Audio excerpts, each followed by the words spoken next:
Hello student, Bhagwati शिक्षक प्रशिक्षण महाविद्यालय की ऑनलाइन क्लासेस जारी हैं। डीएलएड फर्स्ट ईयर के लिए पहला पेपर है जो बच्चे और बचपन है, तो उसके अपने टॉपिक्स सही क्लियर हो चुके हैं और ये फोर्थ यूनिट चल रही है जिसमें अपन ने पहले वृद्धि का अध्ययन या फिर परिपक्वता, और जो अब हमारा टॉपिक है वो है गामक विकास। क्योंकि अपने वृद्धि पढ़ा कि वृद्धि कैसे कैसे बच्चा बढ़ता है, उसमें कौन कौन से परिवर्तन होते हैं। परिपक्वता जो परिवर्तन से स्टार्ट होता है और प्रौढ़ावस्था उसमें समझदारी तक परिपक्वता। अब है गामक विकास, ये उसकी बचपन में जो छोटी छोटी क्रियाएं करता है उससे स्टार्ट होगा। तो हम आज अध्ययन करेंगे वो है गामक विकास का, कि गामक विकास होता क्या है, इसका क्या आशय है। तो ये है डायनेमिक डेवलपमेंट यानी गामक विकास।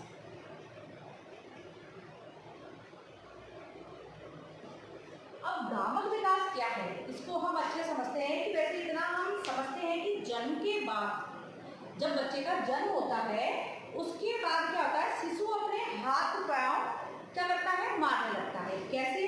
धीरे धीरे गर्दन घुमाता है, धीरे धीरे सिर उठाता है, हाथ पैर हिलाता है और अपनी क्रियाएं करने लगता है। ये धीरे धीरे उठ के खड़ा होने लगेगा, घुटने चलने लगेगा, बैठने लगेगा। ये सारी क्रियाएं जो उसकी आती है, चलना फिरना, दौड़ना, कूदना, तैरना, सब ये सारी क्रियाएं क्या होती हैं, ये सभी जो क्रियाएं होती है उसको अपन गामक विकास कहते हैं। कि बालक जो जो क्रियाएं करता है वो सभी गामक विकास में आता है। और ये सारी क्रियाएं, इसमें आगे सारी गतिविधियां, तो वृद्धि और विकास के साथ साथ में दूसरी गतिविधियां भी करता है। यानी वृद्धि और विकास हो रहा है उसका, तो इसके साथ वो खड़े होने लगेगा, चलने लगेगा और उतरना, चढ़ना, पकड़ना, कूदना, ये सारी क्रिया इसमें आती है। वैसे तो जो होता है कि गर्भस्थ शिशु को भी स्वतः अंग संचालन करना पड़ता है ना, करना पड़ता है। जैसे कि अगर गर्भ में है तो उसकी धड़कन अपने आप चलती है, तो वो बालक करता है। और ये सारे अंगों में क्या होता है, एक दूसरे में जो जितने भी अंग होते हैं अंदर के, उनमें क्रियाशीलता पाई जाती है। अब जो क्रियाशीलता आती जाती है, जैसे जैसे विकसित होते जाते हैं, तो बालक का ये विकास जो होता है उसको क्या कहेंगे, क्रियात्मक विकास भी गामक विकास कहलाता है। यानी बालक का क्रियात्मक विकास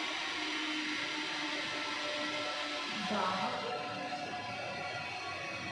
विकास। अब क्रियात्मक कैसे कहलाता है, इन चीजों को अपन समझेंगे। क्रियात्मक एक क्रिया कौन सी कर रहा है, वो सिर उठाना है, ठीक है, और गर्दन घुमाना, किसी के साथ में धीरे धीरे क्रियाएं आगे बढ़ेगी, गर्दन घुमाना, सिर उठाना, हाथ हिलाना, चलना, दौड़ना, तैरना, ये धीरे धीरे क्या क्रियाएं बढ़ती जाती है। तो ये क्रियाएं सबकी क्रियाएं किसमें आएगी, क्रियात्मक विकास क्रिया कर रहा है, तो इसका विकास हो रहा है धीरे छोटी छोटी चीजों से, यानी स्थूल से सूक्ष्म की ओर चल रहा है। तो ये सारी जो विकास है उसको हम कहते हैं क्रियात्मक। इस प्रकार से बालक का ये सारी क्रियाएं, जो बालक का क्रियात्मक विकास ही गामक विकास कहलाता है। इस प्रकार से अपन आगे और देखते हैं कि गामक विकास शारीरिक विकास से संबंधित, किससे संबंध है, शारीरिक विकास से। गामक विकास का संबंध है शारीरिक विकास। इस शारीरिक विकास जब होगा, शारीरिक विकास होगा तो उसमें क्रियाएं होंगी, अगर शारीरिक विकास नहीं होगा तो उसमें ये सारी क्रियाएं भी नहीं होंगी।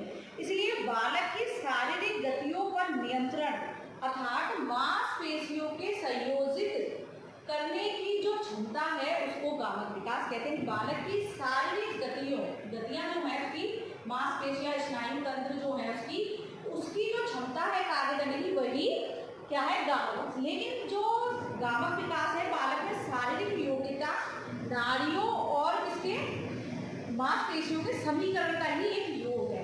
यानी नाड़ियों और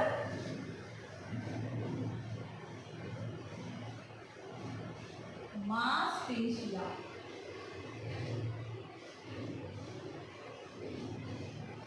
का समीकरण, यानी दोनों का मिला हुआ रूप ही क्या है, गामक विकास। इन दोनों से मिलकर ही बच्चे का गामक विकास होता है, नाड़ियों मात्रा के समीकरण से। शारीरिक विकास संबंधित है, शारीरिक विकास होगा तो क्रियात्मक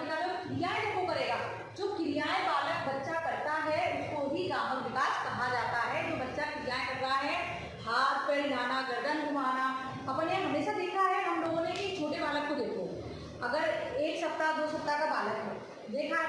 तो वो धीरे धीरे क्या करेगा, वो आंखें इधर से उधर घुमाएगा, फिर धीरे धीरे सिर आवाज़ जैसे सुनाई देगी तो वो सिर घुमाएगा, और सिर घुमाएगा तो फिर वो गर्दन हिलाने लग जाएगा, धीरे धीरे दर्द देखने लग जाएगा, अपने हाथ पैर उठाने लग जाएगा। तो वो ये सारी क्रियाएं करने लगता है, और जैसे जैसे वो बड़ा होता जाता है ये सारी उसका विकास होने लगता है। शारीरिक विकास के साथ साथ वो कई क्रियाएं करता है, जैसे कि वो उठ के धीरे धीरे रेंगने चलता है, पहले फिर घुटने चलने लगता है, घुटने चलेगा, फिर कोई चीज़ उठाने भी लगेगा, हाथों से उठाने भी लगे, पैर से चलने लगेगा, फिर धीरे धीरे जैसे कोई 3 साल का बच्चा हो साइकिल चलाना सीख जाएगा, दौड़ने लग जाएगा। तो ये सारी क्रियाएं धीरे धीरे चलती है। तो वो सारी क्रियाएं जो होती हैं वो सब गामक विकास है। इसी के साथ में हम परिभाषाएं देखते हैं, कुछ महत्वपूर्ण परिभाषाएं हैं उनका भी अध्ययन हम कर लेते हैं। लेकिन गामक विकास वही है कि गामक शारीरिक विकास से संबंध है, इसमें शारीरिक योग्यता मानसिक समीकरण ही है, और बालक के जो शारीरिक विकास होता है और शारीरिक विकास के साथ में जो क्रियाएं करता है वो सारी क्या है, ये है क्या, गामक विकास। अब गामक विकास जो होता है, इतना हम जानते हैं कि गामक विकास एक निश्चित क्रम में होता है, ये भी मालूम है। अब निश्चित क्रम कैसे, सिर से पैर की तरफ, यानी मस्तकोन्मुखी जो हमने पढ़ा है, सिर से शिरोमुखी भी बोलते हैं, सिर से पैर की तरफ होता है। विशिष्ट और सामान्य से विशिष्ट की ओर होता है।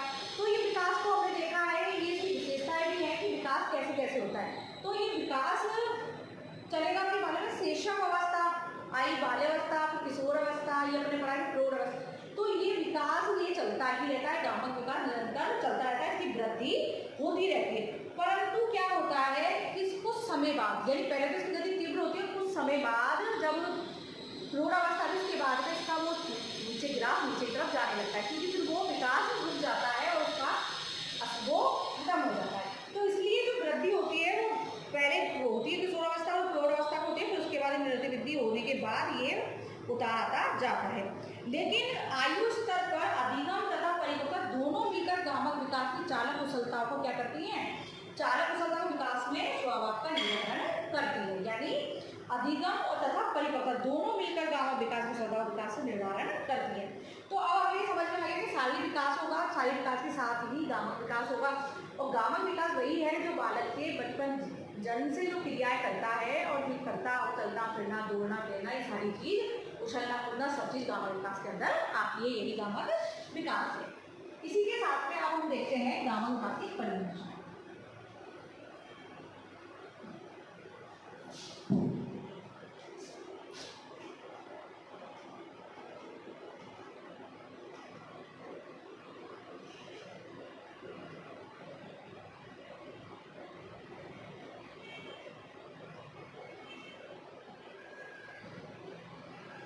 तो भी पहली वो है एलिजाबेथ हर्लो, ठीक है। इनके अनुसार हम देखेंगे कि गामक विकास क्या है।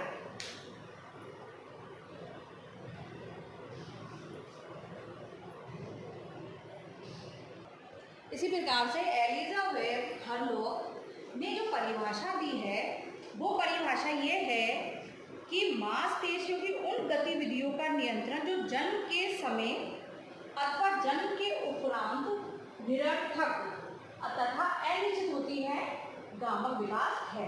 यानी हर लोग ने जो कहा है, तो मांसपेशियों की उन गतिविधियों का नियंत्रण जो जन्म के समय और जन्म के उपरांत निरर्थक अनिश्चित होती है।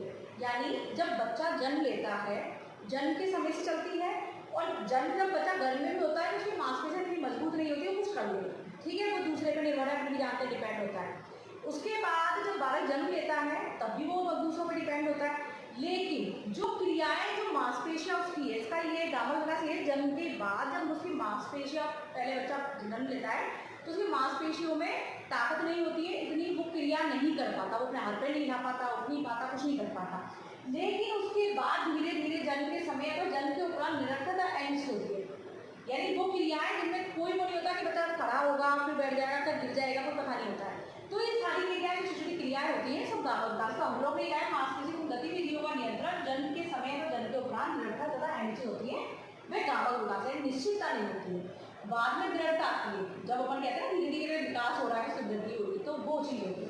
फिर दूसरी परिभाषा में क्रो एवं क्रो ने कहा है नाड़ियों तथा मांसपेशियों की क्रियाओं के समीकरण द्वारा शारीरिक गतिविधियां संभव होती है।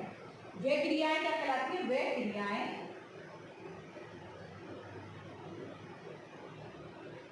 गामक विकास है।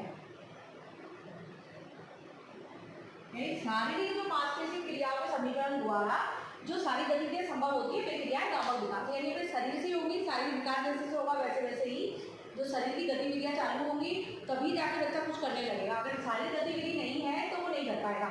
और ये गतिविधि कैसे आती है शारीरिक? तो वो आती है अंदरूनी ताकत, मांसपेशियों नाड़ियों में इनकी मजबूती के साथ ही ये सारी चीजें आती हैं। तो ये दो परिभाषा हो गई। अब तीसरी है वो है कार्ल सी गैरिसन।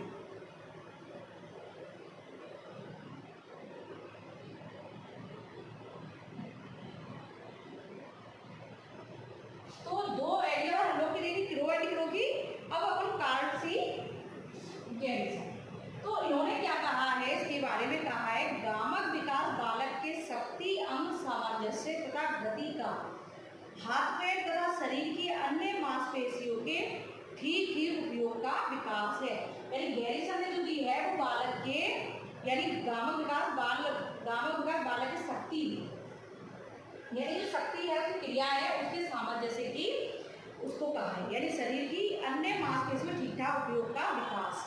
ठीक है, तो इतना हमें समझ में आ गया कि गामक विकास है क्या है, क्योंकि गैरिसन ने जो कहा है कि ठीक ठाक विकास, तो इस प्रकार से हो गया कार्ल सी गैरिसन बालक के अंग, सामंजस्य, गति का, हाथ पैर तथा शरीर की अन्य मांसपेशियों के ठीक ठीक उपयोग का विकास है। यानी कार्ल गैरिसन ने कहा कि बालक की जो अंग की गति है, हाथ पैर शरीर के मांसपेशियों ठीक ठाक उपयोग में आती है, उपयोग होता है, कार्य करने की क्षमता आती है, तो वो शारीरिक विकास जो होता है वही गामक विकास है। अब इतना हम समझ गए कि मांसपेशियों पर नियंत्रण है और शरीर की गति पर नियंत्रण है, इनका विकास है, क्षमता का विकास है, ये सारी चीज क्या है अपनी, ये सब है गामक विकास। अब अपन समझ गए इतना तो कि गामक विकास क्या है। अपने 3 इनकी वो देखी है, इसके साथ में गामक विकास पर विशेषताएं देखते हैं कि विशेषताएं क्या क्या है। तो अब ये एरिया हल्लों के अनुसार हो गई, मांसपेशियों गतिविधियों का नियंत्रण जो जन्म के समय अथवा जन्म के उपरांत नियंत्रित है। तो ये परिभाषा इसलिए बताई जाती है तुम्हें कुछ याद हो जाए और अपने कंपटीशन में काम आ जाए। परिभाषाएं जरूरी होती है याद करना भी।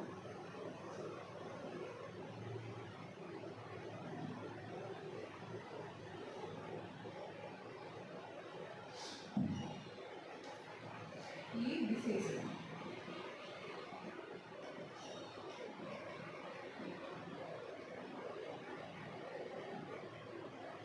तो पहली विशेषता मैंने देखी थी कि सिर से पैर है, ये सारी चीज क्या है, ये गामक विकास की विशेषता है। तो स्नायु तंत्र की परिपक्वता पर मांसपेशियों के नियंत्रण की निर्भरता, ये इसकी पहली है। स्नायु तंत्र की परिपक्वता पर,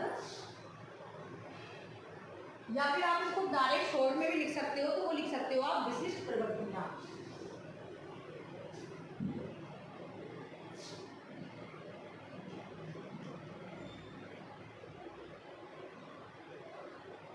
विशिष्ट प्रवृत्तियां यानी कोई है मांसपेशियों और इनकी उसमें शारीरिक क्षमता विकसित होना, स्नायु तंत्र में बोना, यानी स्नायु तंत्र की परिपक्वता में मांसपेशियों नियंत्रण की निर्भरता, यानी स्नायु में परिपक्वता जब ही आएगी कि जब उसकी मांसपेशियों में मजबूती होगी। यानी जो विशिष्ट प्रवृत्तियां होती है, यानी बच्चे की शारीरिक विकास में जो चीज जरूरी होती है उसके शरीर को मजबूत बनाने के लिए, क्षमता लाने के लिए, वो विशिष्ट प्रवृत्तियां गामक विकास की विशेषता है कि उनमें अगर मजबूती नहीं होगी और उन पर नियंत्रण नहीं होगा तो बालक का गामक विकास नहीं होगा। और दूसरा है गामक विकास में परिपक्वता आवश्यक है। परिपक्वता जब बच्चा परिपक्वता कब आती है, जब वो अपनी क्रियाएं समझदार हो जाए, क्रिया करने लग जाए और समझ में आ जाए कि वे कौन सी क्रिया कर रहा है, कौन सा नहीं कर रहा है। तो गामक कुशलता के लिए या गामक विकास के लिए परिपक्वता का होना आवश्यक है। और गामक विकास तीसरा है सामान्य से विशिष्ट की ओर, यानी छोटी छोटी क्रियाओं से बड़ी क्रियाएं करना की ओर। यानी पहले बालक छोटी क्रियाएं करता है, पहले वो रैंग रैंग के चलता है, घुटने चलता है, फिर ये चलने के बाद किसी वस्तु को पकड़े खड़ा होने लगता है, खड़े होने के बाद वो खुद स्वयं चलने लगता है। तो ये छोटी क्रियाओं से बड़ी क्रियाओं की ओर जाता है। ठीक है, तो ये इसकी विशेषता हुई। और इसकी चौथा है व्यक्तिगत भिन्नता।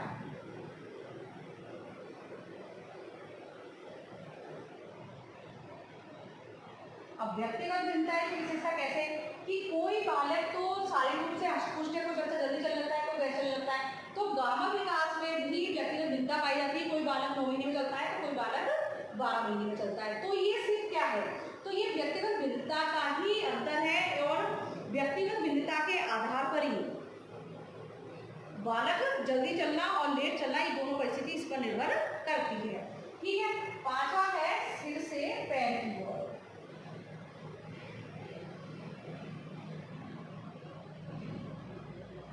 जो बालक का विकास है वो जो गामक विकास जो है वो बच्चे का सिर से पैर की ओर ही होता है।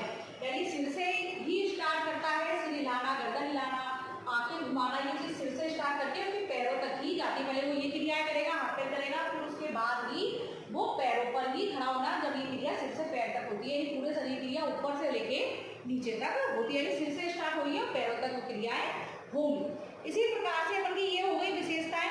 इसी के साथ में है कि गामक विकास की जो अवस्थाओं का पूर्व निर्धारित होना, यानी गामक विकास की जो अवस्था है वो पूर्व निर्धारित है, पूर्व निर्धारित होना।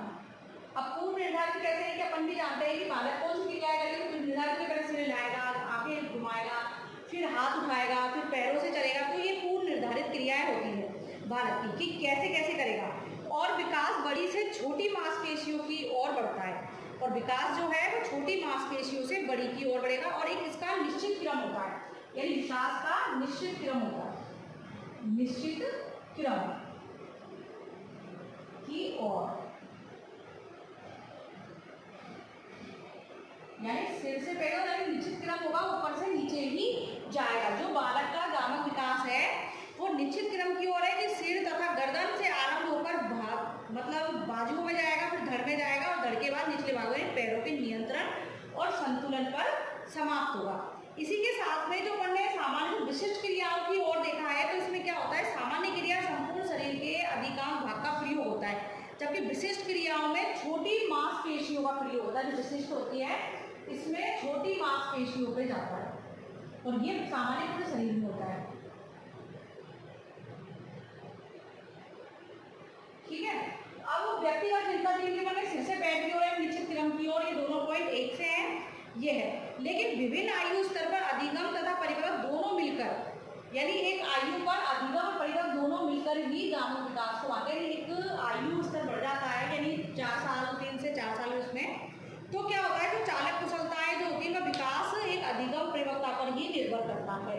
तो ये सारी इसकी विशेषता है कि ये सिर से निश्चित क्रम में होगा, विशिष्ट से सामान्य से विशिष्ट में होगा, और अधिगम परिपक्वता का इसका प्रभाव रहता है, और व्यक्ति भिन्नता होती है, और पूर्व निर्धारित विशिष्ट प्रवृत्तियां पाई जाती हैं। विशिष्ट प्रवृत्ति का मतलब यही है कि स्नायु तंत्र की परिवर्तन मांसपेशियों नियंत्रण की निर्भरता होती है, और ये सारी चीज किसमें होती है, गामक विकास में। इसी प्रकार से जो गामक विकास है तो मानसिक योग्यता तथा चालक योग्यता में अधिक संबंध नहीं है। ये चीज क्या कहते हैं, ये गामक विकास में ही है, यानी मानसिक योग्यता और चालक चलने की और मानसिक, इन दोनों का संबंध इसलिए नहीं है क्योंकि जो मानसिक योग्यता होती है वो उच्च स्तरीय होती है। वे आमतौर पर चालक योग्यता को सामान्य प्रखर होते हैं, परंतु मानसिक चालक धनात्मक सहसंबंध होते हुए भी इन दोनों में इतना वो है कि अगर इंसान कहते हैं कि अगर मानसिक स्तर बच्चे सही नहीं है तो वो क्या दूसरी क्रिया नहीं कर पाएगा। लेकिन ऐसा नहीं है कि जो चालक योग्यता कार्य करने की वो है तो मानसिक से तो भी वो कर सकता है, चल सकता है। देखा ना कहीं मन बुद्धि और मानसिक जो काम नहीं करता है, फिर भी वो चलना फिरना सारी क्रियाएं कर देते हैं। बस उनकी ये समझ नहीं होती है, इसलिए मानसिक योग्यताओं का चालक योग्यताओं पर कोई प्रभाव नहीं पड़ता है। पड़ता है लेकिन इतना नहीं पड़ता है जितना होना चाहिए कि क्रियाएं वो खुद कर सकता है। ठीक है, जैसे कि अपन प्रखर बुद्धि और वो चालक कुशलता में संबंध नहीं होता है। और इसी प्रकार से गामक क्रिया जो होती है इसमें लैंगिक भिन्नता का भी प्रभाव होता है। लैंगिक भिन्नता जो आगे है, आगे पॉइंट में लिख लेते हैं, लैंगिक यानी जो बालक और बालिका में जो अंतर होता है वो भी इसमें अंतर है कि बालिका जल्दी चलती है और बालक थोड़े कम समय लगाकर चलते हैं। तो ये सारी विशेषताएं इसलिए। अब इसी के साथ में हम आगे जो टॉपिक देखेंगे वो देखेंगे इनके कि इनका इसका गामक क्रिया का महत्व क्या है, गामक का महत्व क्या है, क्यों हम इसका अध्ययन कर रहे हैं, क्यों पालक के लिए उपयोगी है और इसके कितने भेद है, क्यों इसको बांटा गया है। तो ये सारी चीज़ों का अध्ययन भी हम इसमें करेंगे। तो आज हमने जो देखा वो गामक विकास समझा, परिभाषाएं देखी और इसी के साथ में विशेषताएं देखी। तो गामक विकास का वही है कि इसका भी क्रम निश्चित है, सामान्य विशिष्ट में होगा, छोटी क्रियाओं से बड़ी में होगा, ये चीज़ हमको मालूम है। और ये सब क्रियाओं पर शारीरिक और परिपक्वता अधिगम, इन सारी क्षमता, इन चीज़ का जरूर प्रभाव रहता है जब भी गामक विकास का ये सारी चीज़ें इनसे प्रभावित होकर ही चलती है। और सीखना भी गामक विकास पे ही है कि बच्चे का विकास होगा जब भी वो सीख सकेगा, और नहीं होगा तो सीखने में भी उसको परेशानी होगी। तो ये सारी क्रियाएं बनती गामक विकास में आती है। बस ये चीज़ समझ लें कि गामक विकास क्या है कि बालक जब जन्म से छोटी छोटी क्रियाएँ जो करता है और धीरे धीरे उन चीज़ों में बढ़ता जाता है तो उसी को गामक विकास कहा जाता है। कि जैसे कि एक बच्चे को पहले स्टार्टिंग से चलना फिरना उठना दौड़ना ये क्रियाएँ करने लगा, तो उसके बाद जब क्रियाएँ कुछ भी कर लेता है तो उसके बाद वो बड़ी क्रियाएँ करता है। जैसे कि आगे बड़ा होगा तो वो दौड़ने भी लगेगा, भागने लगेगा, सीढ़ियाँ चढ़ने लग जाएगा, सारी क्रियाएँ करेगा। तो ये क्रियाएँ गामक विकास से स्टार्ट होकर बड़ी उसमें जाती है, यानी परिपक्वता तक वो पहुँचती है। तो ये सारी क्रियाएँ शारीरिक विकास से संबंध है, क्रियात्मक विकास से संबंध है, तो ये सारी संबंधित इन चीज़ों से है। तो गामक विकास का टॉपिक आज हमारा यहीं खत्म होता है। इसी के साथ में इसके आगे टॉपिक था